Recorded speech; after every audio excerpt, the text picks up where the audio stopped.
Hello.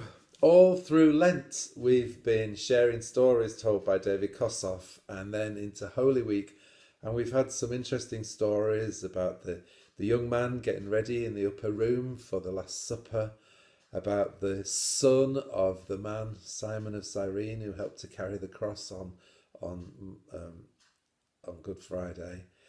We heard the awful story of Rufus, the soldier, who was party to the making fun of Jesus and then crucifying him.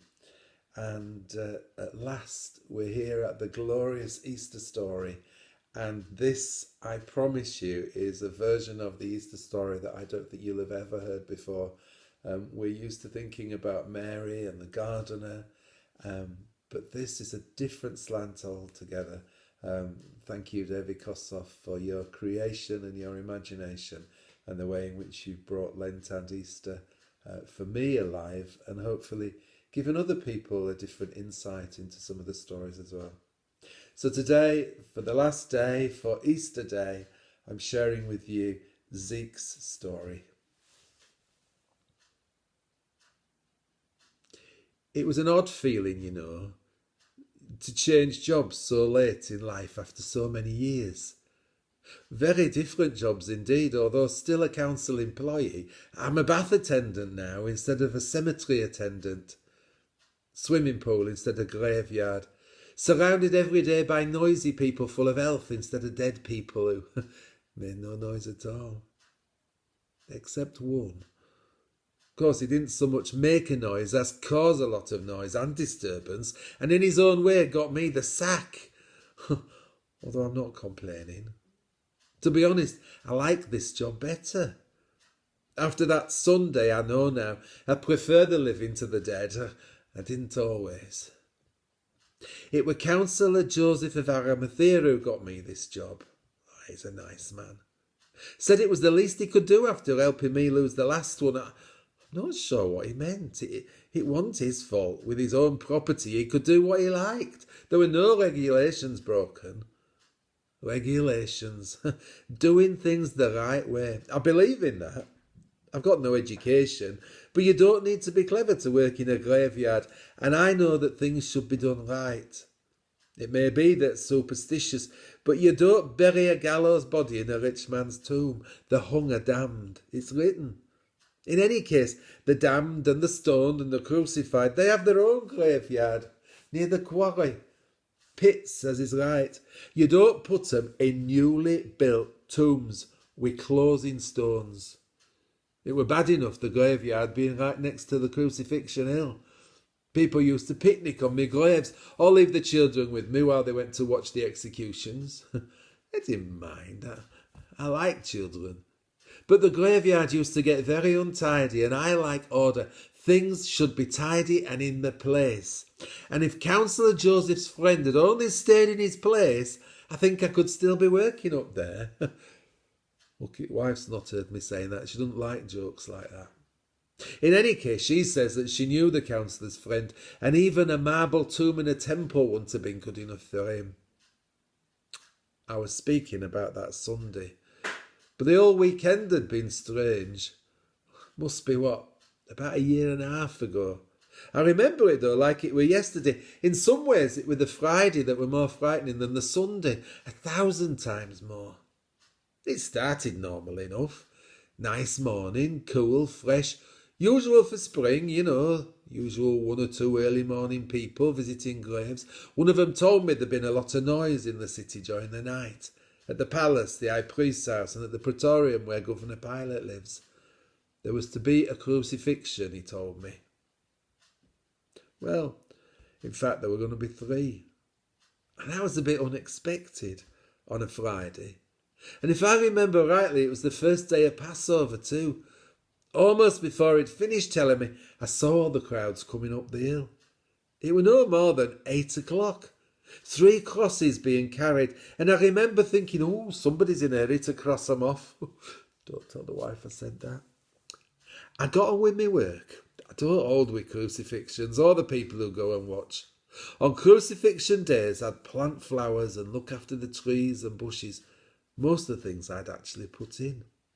Well, that day, I were working on the councillor's tomb. It were a nice piece of work, cut into the natural rock outcrop at the higher end of the cemetery, away from the crucifixion end, luckily. And I was lining the little trench which guides the closing stone with pebbles, so that when it rolls right across on edge, it doesn't sink in. Those closing stones can be very heavy. I've seen as many as 20 mourners needed to move one. End of the service, male relatives and friends go to the stone. The wealthier the man, the bigger the stone. And Councillor Joseph were very wealthy. Well, as I say, I'm setting pebbles and putting in little plants. I occupied myself, and from down the slope I could hear the crowd making mob noises. It sounded really nasty. And then it began to get terribly close and hot and silent. I didn't notice this at first. I love the birds and I enjoy their song, and suddenly I was aware that they'd stopped singing. It were uncanny. And then I noticed how the sky had started to change colour. It went red like anger, and then purple, and then dark grey, and then it went black. At noon, in the middle of the day, I was on my knees. As I got to my feet, I felt the ground move. I thought it were me. I thought I was fainting, that it was my things that were going black. But it wasn't.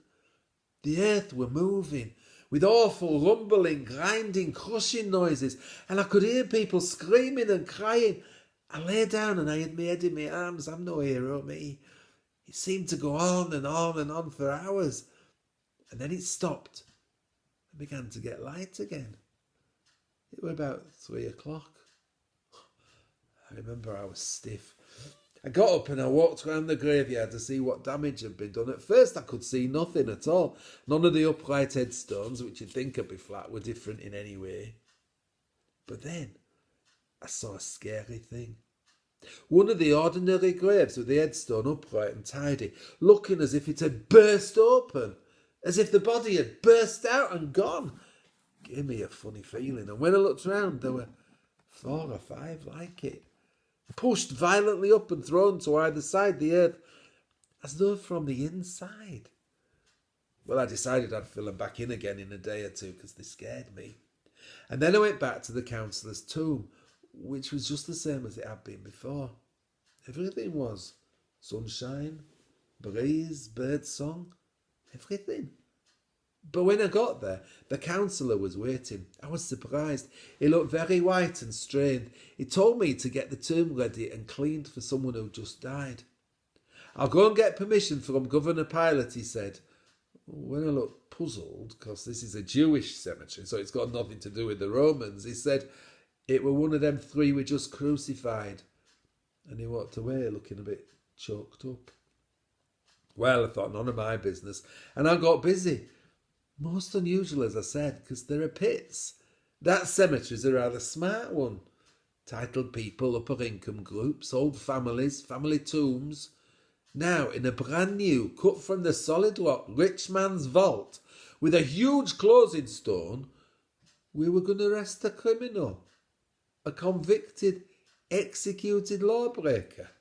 I remember feeling quite put out. The body were brought in late afternoon by some of the councillor's servants, who were told to come back a bit later to help move the stone across. I looked around for embalmers, but the councillor told me that he and a friend called Nicodemus, I know him, his parents are buried just up there, well, they'd preferred the body themselves, and they did it well too.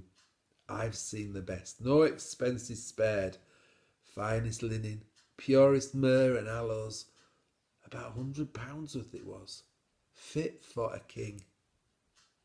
Well, we laid the body in, we said the prayers, and called the servants back, and with the councillor and Nicodemus, it took nearly 14 of us to put that stone back in place. The next day, the Sabbath, another surprise. A lot of comings and goings from the high priest people and the temple authorities, with a lot of instructions, all in that my good man kind of tone, as the wife calls it. You must be very watchful for any superstitious characters near the tomb, my good man. The stone's not to be touched in any way, my good man. We'll be sealing the tomb, my good man. and mounting a guard, my good man. A guard for a dead criminal. They meant it too. Potter's clay they brought for sealing, and 10 men with 2 officers. Well, I did my work, was watchful, and I went home, leaving the soldiers to it. The only ugly creatures I'd seen all day were those soldiers. Oh, and there were some suspicious characters, some sad-looking women, probably his relations. When I got to the cemetery the next morning, I don't rush on a Sunday, the place near the tomb had to be seen to be believed.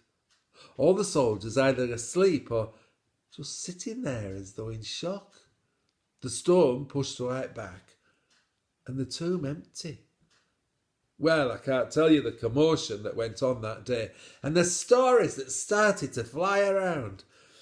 By the end of the day, the sniffiest of the burial committee sent for me, telling me that the cemetery was to be closed until further notice, that my watchfulness left a lot to be desired, that great confusion and disturbance existed, for which I, as custodian, was partly held responsible.